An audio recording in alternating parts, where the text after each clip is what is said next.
हैं कि हर एक फंगस के क्लासिफिकेशन में सबसे पहले देखते हैं डिवीजन, उसके बाद देखते हैं सब डिवीजन, उसके बाद देखते हैं क्लास, फिर ऑर्डर, फिर फैमिली, जीनस। मैंने आपको समझाया था कि इनके जो डिवीजन होते हैं उनको केवल दो में डिवाइड किया जाता है, एक होता है माइकोटा और एक होता है यूमाइकोटा। नेक्स्ट आता है सब डिवीजन। इनके सब डिवीजन को 5 ग्रुप में डिवाइड किया जाता है। एक होता है बेसिडियोमाइकोटिना, एस्कोमाइकोटिना और जाइगोमाइकोटिना। जो अगेरिकस है उसको कौन से सब डिवीजन में रखा गया है? बेसिडियोमाइकोटिना के सब डिवीजन के अंदर रखा गया है। नेक्स्ट आती है इसकी क्लास है इसकी हाइमेनोमाइसेटीज। इसके बाद आता है ऑर्डर। ऑर्डर में हमने याद करते हैं हम कि सफिक्स के रूप में क्या लगता है? एल्स लगता है, तो ये क्या हो जाएगा? अगेरिकल्स हो जाएगा। नेक्स्ट आता है फैमिली। फैमिली में क्या लगता है? एसी लगता है, तो यहाँ पर क्या हो जाएगा? अगेरिकेसी। यहाँ क्या हो जाएगा? अगेरिकेसी, अगेरिकेसी। नेक्स्ट आता है इसका जीनस, और जीनस क्या हो जाएगा? इसका अगेरिकस हो जाएगा। जीनस क्या होगा? अगेरिकस होगा। ये हुआ अगेरिकस का कंप्लीट क्लासिफिकेशन। जब हम इसके कंप्लीट क्लासिफिकेशन के बारे में अच्छे से लर्न कर लेते हैं क्या क्या इंपॉर्टेंट पॉइंट्स हैं इसके अंदर, सबसे इम्पॉर्टेंट पॉइंट है उसका सब डिवीज़न। जब हमें इसका सब डिवीज़न याद हो जाता है तो जब हम इसके सब डिवीज़न के बाद में इसके हैबिटेट्स पढ़ेंगे, हैबिटेट्स के बाद में जब हम इसके रिप्रोडक्शन के ऊपर जाएंगे तो यही बेसिडियोमाइकोटिना है जो माइसीलियम का फॉर्मेशन करेगा। अब जिस बच्चे ने लास्ट वीडियो को बहुत अच्छे से देखा है उस बच्चे को, और जो इसने क्लासिफिकेशन को बहुत अच्छे से सुना है, वो यहीं से इसका कंक्लूजन निकाल लेगा कि बेसिडियोमाइसीटीज के सदस्य हैं, ये बेसिडियोमाइकोटिना के सदस्य हैं। इसका मतलब क्या हुआ कि इसके अंदर माइसीलियम प्राइमरी और सेकेंडरी दोनों टाइप का पाया जाएगा।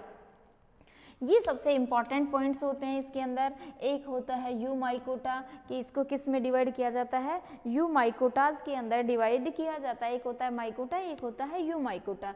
ये तो है इसका क्लासिफिकेशन। नेक्स्ट में अपन बात करते हैं इसके हैबिट्स के बारे में। नेक्स्ट अपना टॉपिक जो है वो है हैबिट, आवास, कि अगेरिकस जो है वो कैसे आवास में पाया जाता है। अगेरिकस का आवास क्या होता है? अभी मैंने आपको बताया कि जितने भी अगेरिकस होते हैं वो सारे किसके रूप में पाए जाते हैं? सैप्रोफाइट्स के रूप में पाए जाते हैं, मृतोपजीवी जीवों के रूप में पाए जाते हैं, यानी कि मरे हुए जीवों के रूप में। इसका मतलब कि जो अगेरिकस है मृत कार्बनिक पदार्थ जो होते हैं उनके ऊपर,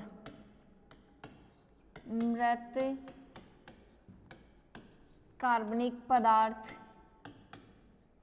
इसके अलावा किस पे पाए जाते हैं? सड़ी गली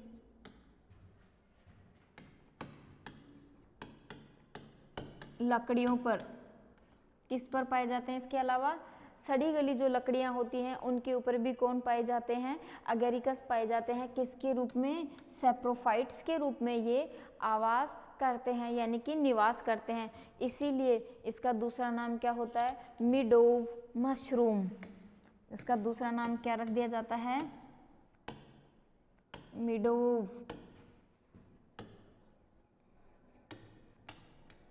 मशरूम।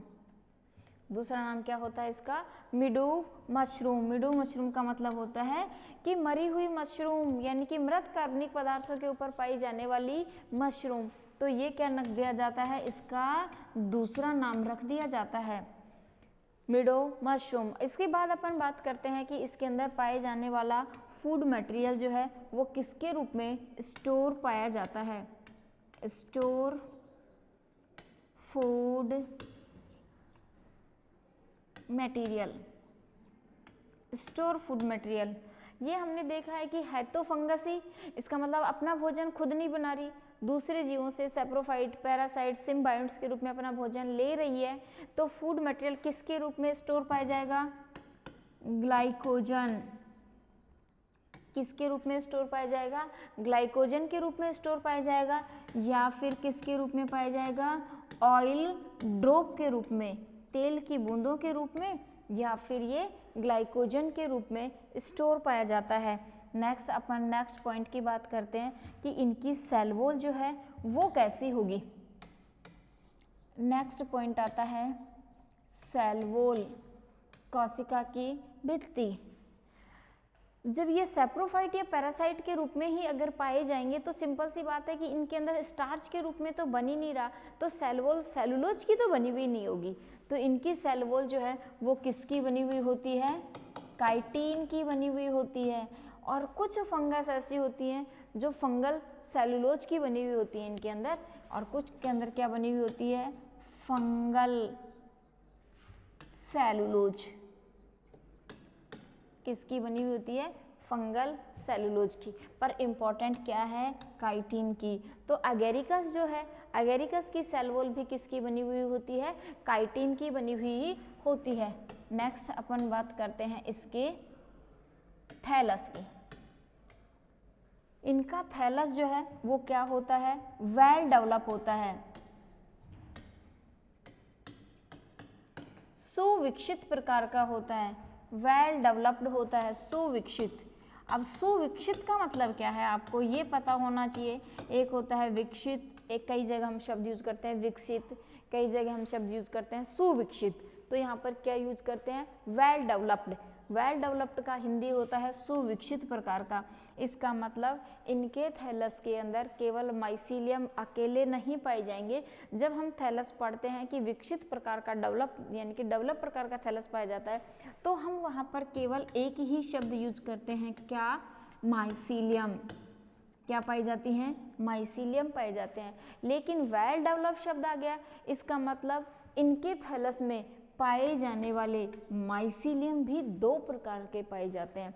तो मैं सिंपल भाषा में क्या कह सकती हूँ कि अगेरिकस का थैलस सुविकसित होने के कारण इनके अंदर पाए जाने वाले माइसीलियम दो प्रकार के होते हैं। एक का नाम होता है प्राइमरी माइसीलियम और एक का नाम होता है सेकेंडरी माइसीलियम। एक होते हैं प्राइमरी माइसीलियम और एक होते हैं सेकेंडरी माइसीलियम। ये क्वेश्चन बेसिडियोमाइकोटिना जो सब डिवीजन है जो मैंने आपको अभी समझाया था उसके लिए इम्पॉर्टेंट कैरेक्टर है कि बेसिडियोमाइकोटिना के सदस्यों के अंदर जब बेसिडियोस्पोर का जर्मिनेशन होता है तो उस जर्मिनेशन के बाद में हमेशा किसका निर्माण होता है? प्राइमरी माइसीलियम का होता है। और प्राइमरी माइसीलियम में दो प्रकार के स्टेन बनते हैं, एक होते हैं पॉजिटिव स्टेन और एक होते हैं नेगेटिव स्टेन। उनसे किसका निर्माण होता है? सेकेंडरी माइसीलियम का होता है। उसी चीज़ को यहाँ पर वापस रिवर्स पोजीशन में लिया गया है, क्या?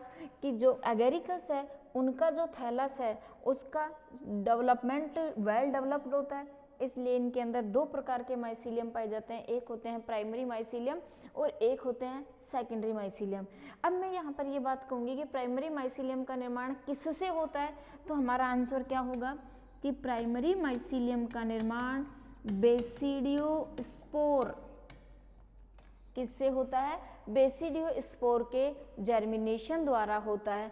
और यही बेसिडियोस्पोर जैसे ही जर्मिनेशन करते हैं तो प्राइमरी माइसीलियम का निर्माण होता है। प्राइमरी माइसीलियम सेप्टेट होता है, यूनिन्यूक्लिएट होते हैं और वो जो न्यूक्लियस बनते हैं वो अपोजिट टाइप के होते हैं, मतलब उनमें से कुछ पॉजिटिव न्यूक्लियस होते हैं और कुछ नेगेटिव स्टेन वाले न्यूक्लियस होते हैं, जिनके बारे में अब अपन डिटेल से देखते हैं कि किस तरीके से बनते हैं। जैसे मैं बेसिडियोस्पोर से ही बात करूं कि ये बेसिडियोस्पोर लिखा मैंने, ये क्या करेंगे? अपना जर्मिनेशन करेंगे। इनके जर्मिनेशन से क्या बनेगा? प्राइमरी माइसीलियम बनेगा। ये प्राइमरी माइसीलियम दो अपोजिट टाइप के जो स्टेन होते हैं उनके फ्यूजन से, तो मैं क्या कह सकती हूँ कि जो प्राइमरी माइसीलियम बना है वो कैसा होता है? सेप्टेट टाइप का होता है, साथ ही कैसा होता है? Mono karyotic. साथ में कैसा होता है? मोनोकैरियोटिक भी होता है और सेप्टेट होता है। जैसे ही मोनोकैरियोटिक और सेप्टेट माइसीलियम बनता है, जैसे मैं इसको डायग्राम से समझाऊं कि ये एक बेसिडियोस्पोर है, इसने अपना जर्मिनेशन किया और क्या बना दिया, प्राइमरी माइसीलियम। ये माइसीलियम कैसा होगा, सेप्टेट, कैसा होगा, सेप्टेट। और इसके अंदर क्या प्रेजेंट होंगे, मोनोकैरियोटिक न्यूक्लियस। ये मोनोकैरियोटिक न्यूक्लियस अब क्या करेंगे, अपना डिवीजन करेंगे और डिवीजन करके क्या बना देंगे, 2 स्टेन। ये स्टेन कैसे होते हैं, पॉजिटिव और नेगेटिव प्रकार के। ये स्टेन कैसे होते हैं, पॉजिटिव और नेगेटिव प्रकार के स्टेन होते हैं। दोनों स्टेन आपस में क्या करेंगे, फ्यूजन करेंगे और फ्यूजन करके किसका निर्माण कर देंगे, सेकेंडरी माइसीलियम। किसका निर्माण करेंगे, सेकेंडरी माइसीलियम का। आ गए अपन वहीं वापस उसी पॉइंट पे कि बेसिडियोस्पोर जो है वो जर्मिनेशन करके प्राइमरी माइसीलियम बनाते हैं। प्राइमरी माइसीलियम के जो स्टेन जो बनते हैं, पॉजिटिव स्टेन और नेगेटिव स्टेन, विपरीत प्रकार के स्टेन आपस में फ्यूजन करके सेकेंडरी माइसीलियम का निर्माण करते हैं। तो मैं क्या कह सकती हूँ कि सेकेंडरी माइसीलियम कैसा होता है, 2n। और प्राइमरी माइसीलियम जो मोनोकैरियोटिक है वो कैसा होता है, n। और दो विपरीत प्रकार के स्टेन आपस में फ्यूजन करके क्या बना देते हैं, सेकेंडरी माइसीलियम। ये सेकेंडरी माइसीलियम क्या बना देता है, वेल डेवलप्ड माइसीलियम, थैलस। यानी क्या बना दिया, वापस इसी स्लाइड में मैं आपको बताती हूँ कि क्या बना देगा, सुविकसित प्रकार का थैलस बना देगा, जिसको मैंने यहाँ लिखा कि वेल डेवलप्ड थैलस होगा, जिसमें माइसीलियम पाए जाएंगे प्राइमरी और सेकेंडरी। मैंने आपको यहाँ पर ये समझा दिया कि इनके प्राइमरी और सेकेंडरी माइसीलियम का निर्माण किस टाइप से होता है। नेक्स्ट चलते हैं अपन थैलस के बाद में इसके रिप्रोडक्शन की बात करते हैं कि फंगस में जो एगेरिकस है इनके अंदर रिप्रोडक्शन तीनों टाइप का पाया जाता है। रिप्रोडक्शन इन एगेरिकस, एगेरिकस में जनन। एगेरिकस के अंदर जो रिप्रोडक्शन है वो तीनों मेथड्स के द्वारा होता है। तीनों मेथड्स का मतलब वेजिटेटिव मेथड्स के द्वारा भी होता है, जिसको हिंदी में कहते हैं कायिक जनन, वेजिटेटिव रिप्रोडक्शन। यानी कि कायिक जनन द्वारा, दूसरी मेथड लिखोगे एसेक्सुअल रिप्रोडक्शन द्वारा, यानी कि अलैंगिक जनन द्वारा। और थर्ड मेथड है इसकी सेक्सुअल रिप्रोडक्शन द्वारा, लैंगिक जनन द्वारा। अब अपन बात करते हैं इसके रिप्रोडक्शन के साथ साथ एक छोटे से इम्पॉर्टेंट पॉइंट की कि ये जितनी भी मशरूम हैं इनको हम ग्रो करवाते हैं, कौन सी वाली मशरूम को, जो हमारे लिए बेनिफिशियल होती हैं, लाभदायक होती हैं, तो उनका हमेशा वेज रिप्रोडक्शन कौन सी मेथड के द्वारा करवाया जाता है, वेजिटेटिव मेथड्स के द्वारा उनका रिप्रोडक्शन करवाया जाता है। तो इसके लिए एक रिसर्च इंस्टीट्यूट बना हुआ है, उस रिसर्च इंस्टीट्यूट का नाम भी मशरूम के नाम से ही है, मशरूम रिसर्च इंस्टीट्यूट। और ये कहाँ बना हुआ है, हिमाचल प्रदेश में बना हुआ है। तो इंस्टीट्यूट का नाम जो है वो क्या है, मशरूम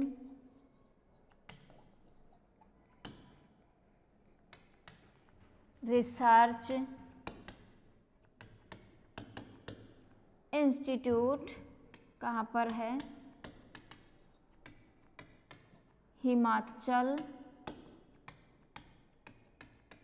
हिमाचल प्रदेश के अंदर एक क्षेत्र है सोलन में।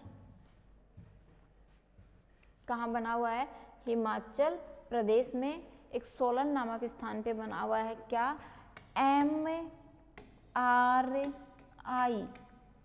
शॉर्ट में क्या कहा जाता है इसको, MRI, मशरूम रिसर्च इंस्टीट्यूट। अब ये पॉइंट यहाँ क्यों आया, मैं आपको ये बात पहले समझा देती हूँ कि जब जो मशरूम, बहुत कुछ मशरूम हमारे लिए बहुत बेनिफिशियल भी होती हैं, उन मशरूम का रिप्रोडक्शन करवाते हैं कौन सी मेथड्स के द्वारा, वेजिटेटिव मेथड्स के द्वारा। तो वेजिटेटिव मेथड्स के द्वारा जो रिप्रोडक्शन करवाया जाता है वो कहाँ करवाया जाता है, हिमाचल प्रदेश का एक क्षेत्र है सोलन, वहाँ पर मशरूम को क्या करवाया जाता है, ग्रो करवाया जाता है। और मशरूम के ऊपर जितनी भी रिसर्च होती है, खोज की जाती है कि इनमें कौन सा विटामिन पाया जाता है, इनमें कौन सा प्रोटीन्स पाया जाता है, इनके अंदर कौन कौन से मिनरल्स पाए जाते हैं, वो सारी रिसर्च कहाँ पर होती है, इसी इंस्टीट्यूट में होती है। और केवल मशरूम के ऊपर होती है, इसलिए इंस्टीट्यूट का नाम ही क्या रख दिया, मशरूम रिसर्च इंस्टीट्यूट। कहाँ पर, हिमाचल प्रदेश के सोलन क्षेत्र में है ये। क्लियर यहाँ तक सभी को। अब मैं चलती हूँ पर्टिकुलर वेजिटेटिव रिप्रोडक्शन के बारे में। तो नंबर फर्स्ट, वेजिटेटिव रिप्रोडक्शन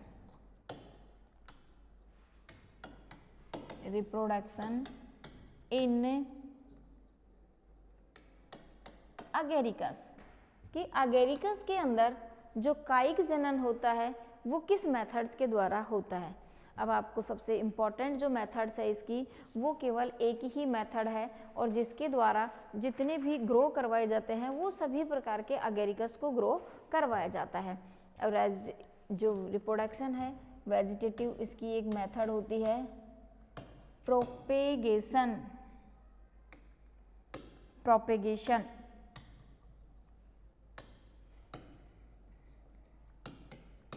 जिसको हिंदी में कहते हैं प्रवर्धन, प्रोपेगेशन।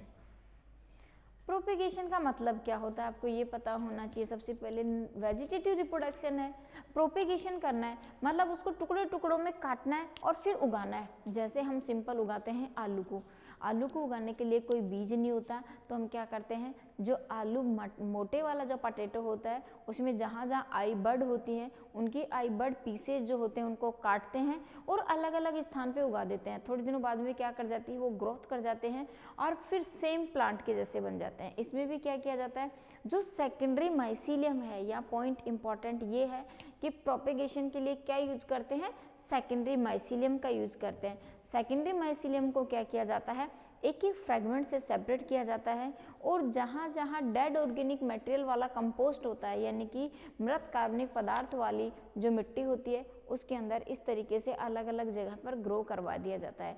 कुछ टाइम बाद में वो क्या करती है, उस मृत कार्बनिक पदार्थ से पोषण का अवशोषण करती है और क्या कर जाती है, अपनी वृद्धि कर जाती है। तो अपन बात करते हैं इसके अंदर वेजिटेटिव रिप्रोडक्शन की, कि वेजिटेटिव रिप्रोडक्शन जो है वो किसके द्वारा होता है, सेकेंडरी माइसीलियम के द्वारा होता है, कि सेकेंडरी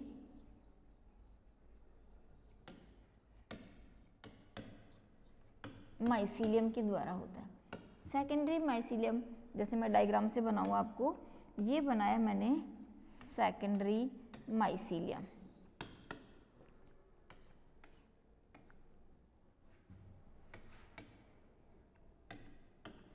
जिसके अंदर क्या प्रेजेंट है, डिप्लॉयड न्यूक्लियस प्रेजेंट है और इसके अलावा क्या प्रेजेंट है, साइटोप्लाज्म भी प्रेजेंट है। ये डिप्लॉयड न्यूक्लियस क्या कर लेते हैं, अपना फ्यूजन कर लेते हैं और किसका निर्माण कर देते हैं, सेकेंडरी माइसीलियम का। इसके अलावा इसके अंदर क्या प्रेजेंट होता है, साइटोप्लाज्म होता है। अब होता क्या है इसके अंदर, सबसे इम्पोर्टेंट पॉइंट क्या है कि अगर हमें इसका प्रोपेगेशन करवाना है तो हम क्या करेंगे, इसको इस तरीके से इन छोटे टुकड़ों में इसको डिवाइड करेंगे। जहाँ जहाँ से सेगमेंट प्रेजेंट है या सेप्टा प्रेजेंट है, इन सेप्टा के पास में से इसको क्या कर लिया जाता है, सेपरेट कर लिया जाता है। सेपरेट करके और सपोज करो कि ये सॉइल पार्ट है, इस सॉइल पार्ट में क्या प्रेजेंट है, डेड ऑर्गेनिक मैटर। इस डेड ऑर्गेनिक मैटर में क्या किया जाता है, इसको इस तरीके से ग्रो करवा दिया जाता है अलग अलग स्थान के ऊपर। जैसे हम इसको उस डेड ऑर्गेनिक मैटर के अंदर मृत कार्बनिक पदार्थ वाली जो मृदा है उसके अंदर हम ग्रो करवाते हैं, तो ये इनसे पोषण लेती है और थोड़े टाइम में बाद में ये इस तरीके से ग्रो करके और क्या बना देती है, पूरा अगेरिकस बना देती है, जिसको अभी हम पढ़ेंगे इसकी स्ट्रक्चर के अंदर कि किस तरीके से ये अपना पोषण लेती है। सबसे पहले स्टिप का निर्माण करती है, स्टिप के बाद में ये ऊपर की ओर पीलस का निर्माण करती है, पीलस चारों तरफ गिल्स का फॉर्मेशन हो जाता है। किस तरीके से होता है ये अपन पूरा बात करेंगे नेक्स्ट के बारे में। नेक्स्ट बात करती हूँ मैं इसके अंदर किसकी, एसेक्सुअल रिप्रोडक्शन की। सबसे पहले जब मैंने जनरल कैरेक्टर पढ़ाए थे तब फंगस के अंदर एसेक्सुअल रिप्रोडक्शन की मेथड्स बताई थी। उसके अंदर एक मेथड थी क्लेमाइडोस्पोर के द्वारा, तो इसके अंदर भी एसेक्सुअल रिप्रोडक्शन कौन सी मेथड्स के द्वारा होता है, एक क्लेमाइडोस्पोर के द्वारा ही होता है। तो अपन सेकंड बात करते हैं इसमें asexual reproduction in Agaricus. Agaricus में अलैंगिक जनन, तो इसमें अलैंगिक जनन केवल एक ही विधि द्वारा होता है, क्लेमाइडो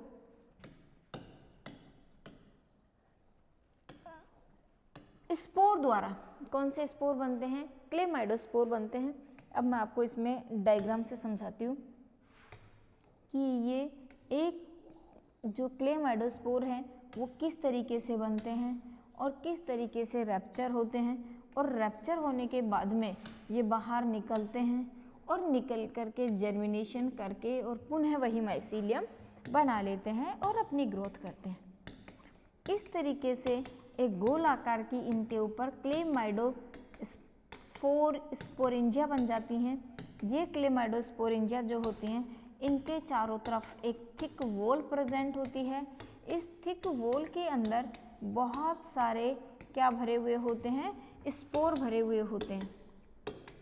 इस तरीके से इनके अंदर स्पोर भरे हुए होते हैं और ये जो स्पोर होते हैं ये एक दूसरे के साथ किसके द्वारा, इस तरीके से एक सेप्टा के द्वारा जुड़े हुए होते हैं। जैसे ही प्रतिकूल परिस्थितियाँ होती हैं तो ये क्या करते हैं, बिल्कुल संकुचित होकर के कॉन्ट्रैक्टाइल पोजीशन में आकर के संकुचित हो जाते हैं। लेकिन जैसे अनुकूल परिस्थितियाँ आती हैं तो इनके चारों ओर जो ये वॉल प्रेजेंट है, ये वॉल क्या हो जाती है, नमी को अवशोषित कर लेती है और अवशोषित करके फूल के और लास्ट में क्या हो जाती है, फट जाती है। ये वॉल जैसे रैप्चर होती है तो सिंपल सी बात है, इसके अंदर भरे हुए जो स्पोर होंगे वो सारे क्या हो जाएंगे, बाहर निकल जाएंगे और बाहर निकल करके और वापस अपना क्या कर लेंगे, जर्मिनेशन कर लेंगे। बिना किसी निषेचन के डायरेक्ट जर्मिनेशन कर लेते हैं। कौन सा रिप्रोडक्शन है, एसेक्सुअल रिप्रोडक्शन। तो इनको दो में डिवाइड कर दिया जाता है, एक टर्मिनल और एक इंटरकैलरी, यानी जिनके बीच बीच में इस तरीके से सेप्टा जैसी स्ट्रक्चर बनती है। तब ये जो क्लेमाइडोस्पोर बनती है इनका नाम होता है इंटरकैलरी। इंटरकैलरी क्योंकि एक ही सेप्टा आगे जाकर के एक और क्लेमाइडोफोर बना लेगा, फिर उसके आगे उसी स्ट्रक्चर के ऊपर एक और क्लेमाइडोफोर बन जाएगा, फिर उसके ऊपर आगे एक और क्लेमाइडो, यानी एक तरीके से ये चेन जैसी स्ट्रक्चर बनती हुई चली जाएगी। लेकिन एक सेप्टा हो और इसके टिप पार्ट पर केवल क्या प्रेजेंट हो, एक ही क्लेमाइडोफोर प्रेजेंट हो।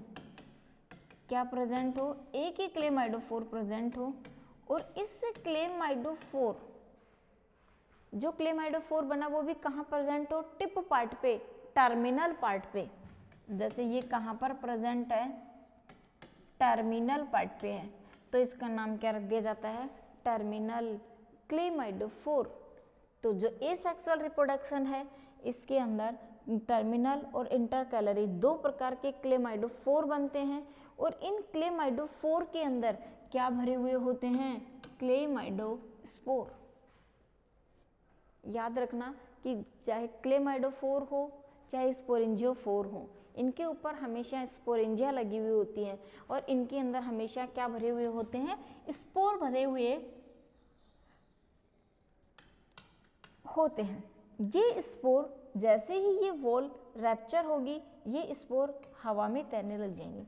जैसे ही ये हवा के अंदर आते हैं तो ये किसी के साथ कोई फ्यूजन नहीं करेंगे।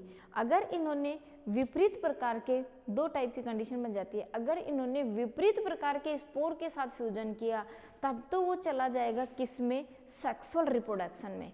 लेकिन इन्होंने किसी भी स्पोर के साथ कोई फ्यूजन नहीं किया, डायरेक्ट इन्होंने जर्मिनेशन कर लिया, तो वो किस में चला जाएगा, एसेक्सुअल स्पोर रिप्रोडक्शन में। अब इसके साथ एक पॉइंट और याद रख लेना कि अगर विपरीत प्रकार के स्पोर ने आपस में फ्यूजन किया और उस फ्यूजन से क्या बन गए, डिप्लॉइड बन गए, जब तो वो किस में चली जाएगी, डिप्लॉइड स्टेज, यानी कि उसकी स्पोरोफाइटिक स्टेज। और यदि इन्होंने आपस में फ्यूजन नहीं किया, तब अगर हैप्लॉइड है और हैप्लॉइड ने ही अपना जर्मिनेशन कर लिया, तो वो किस में चली जाएगी, गैमेटोफाइटिक स्टेज में। ये हुआ इनके अंदर एसेक्सुअल रिप्रोडक्शन। नेक्स्ट बात करते हैं अपन इसके अंदर सेक्सुअल रिप्रोडक्शन की।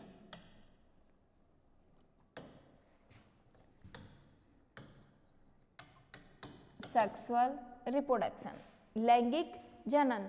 तो जितने भी अगेरिकस होते हैं उनके अंदर जो लैंगिक जनन होता है, लैंगिक जनन के लिए जो बनने वाला थैलस होता है वो कैसा होता है, हेटेरोथैलिक। कैसा होता है, विषम जालिका वाला होता है, विषम थैलस वाला होता है। यानी कि इनके अंदर बनने वाला जो थैलस होता है वो दो प्रकार का होता है, एक पॉजिटिव स्टेन वाला होता है और एक नेगेटिव स्टेन वाला होता है। तो उसके नाम पे इनका नाम क्या रख दिया जाता है कि इनका थैलस कैसा होता है, हेटेरोथैलिक प्रकार का होता है। एक दिन मैंने आपको जो फंजाई है उनके रिप्रोडक्शन के बारे में जब अपन ने बहुत अच्छे से बात करी थी, तब एक पॉइंट समझाया था मैंने, बहुत अच्छे से आपको याद हो तो 2 या 3 वीडियो पहले, कि जितनी भी फंजाई होती हैं उनके अंदर सेक्सुअल रिप्रोडक्शन के लिए कोई भी सेक्सुअल ऑर्गन्स जैसी स्ट्रक्चर नहीं बनती। इनके अंदर सेक्सुअल रिप्रोडक्शन की जो प्रोसेस है वो किस में कंप्लीट होती है, 3 स्टेप्स में कंप्लीट होती है, 3 चरणों में पूर्ण होती है। और वो 3 चरण कौन कौन से होते हैं, एक स्टेप्स होती है प्लाज्मोगैमी और एक स्टेप कौन सी होती है, कैरियोगैमी और एक स्टेप कौन सी होती है, मियोसिस। प्लाज्मोगेमी, कैरियोगेमी और मियोसिस।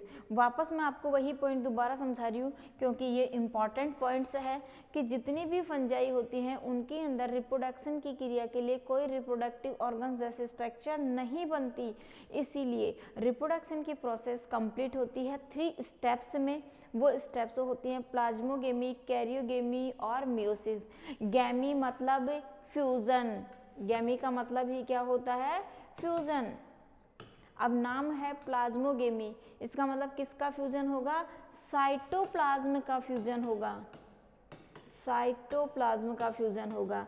नेक्स्ट है कैरियोगेमी, गैमी मानी फ्यूजन, कैरियो मानी कैरियोटिक यानी कि न्यूक्लियस, किसका फ्यूजन होगा, न्यूक्लियस का फ्यूजन होगा। जब न्यूक्लियस का फ्यूजन हो गया, साइटोप्लाज्म का फ्यूजन हो गया, इसका मतलब सेल बन गई डिप्लॉइड।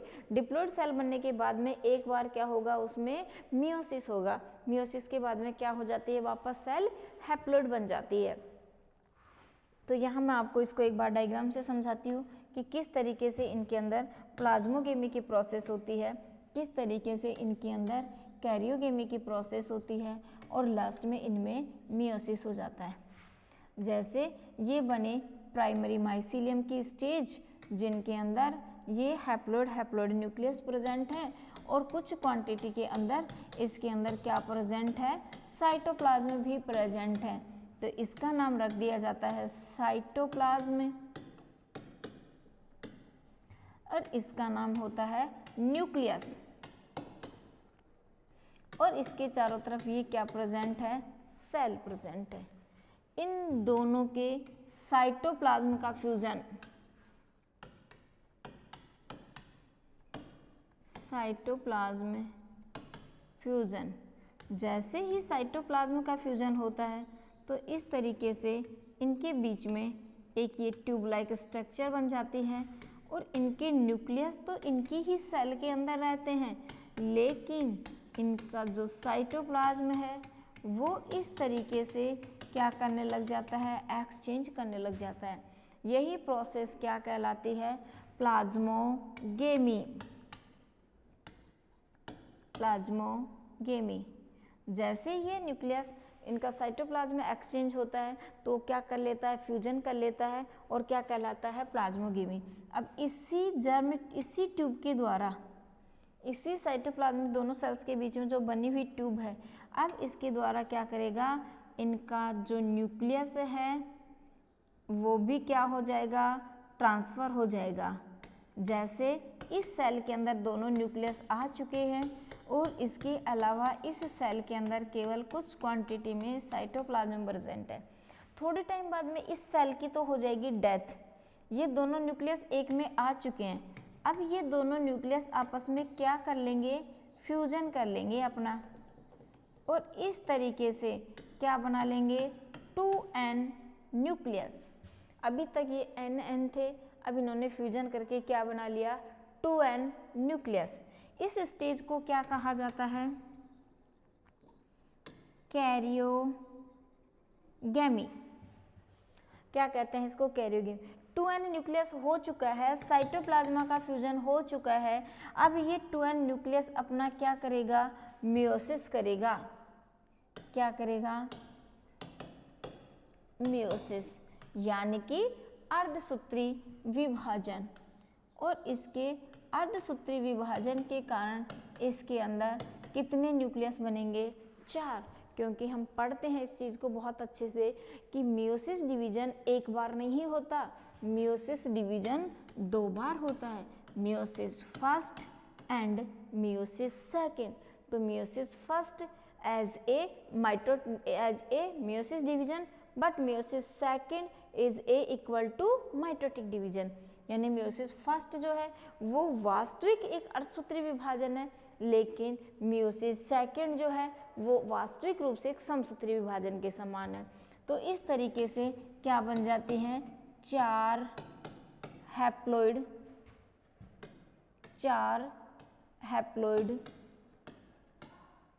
बेसिडियोस्पोर।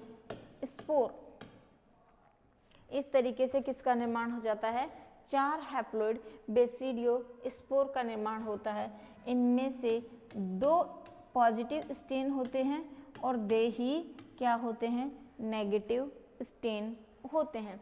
अब ये चारों बेसिडियोस्पोर अपना क्या करेंगे, जर्मिनेशन करेंगे और क्या बनाना शुरू कर देंगे, अपनी वापस वही स्ट्रक्चर बनाना शुरू कर देंगे। अब मैं आपको इसको एक बार डायग्राम से दिखाती हूँ कि किस तरीके से ये चारों अपनी इंटरनल स्ट्रक्चर से अपने जर्मिनेशन के द्वारा अपने किसका निर्माण करते हैं, बेसिडियोस्पोर।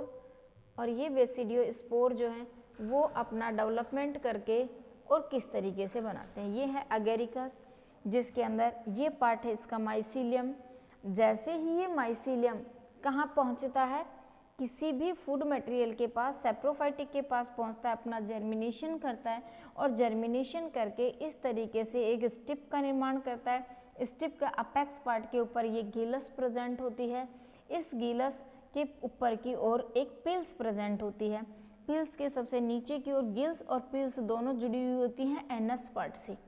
और ये इसकी एक बर्ड लाइक स्ट्रक्चर और है। तो हम क्या कहते हैं कि जब ये माइसीलियम अपना फूड मटेरियल को अवशोषित करके और जर्मिनेशन करता है तो क्या बनाता है, एक बटन के समान संरचना बनाता है। ये बटन लाइक जो स्ट्रक्चर होती है, ये बटन लाइक स्ट्रक्चर क्या करती है, अपनी ग्रोथ करके और एक पीलस का फॉर्मेशन कर देती है। इस डायग्राम में मैं आपको समझाती हूँ कि किस तरीके से ये 4 बेसिडियोस्पोर हैं जो यहाँ दिखाए गए हैं, 1 2 3 4। ये चारों बेसिडियोस्पोर किसके ऊपर बन जाते हैं, स्टिग्मा। स्टेरिगमेटा के ऊपर बन जाते हैं। ये स्टेरिगमेटा नीचे की ओर से यानी कि बेसिडियम जो बनता है उसके जर्मिनेशन के द्वारा स्टेरिगमेटा बनते हैं।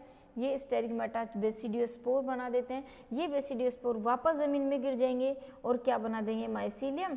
ये माइसीलियम जर्मिनेशन करके वही गिल और वही पीलस और वही वापस जो है एनस का फॉर्मेशन कर देते हैं।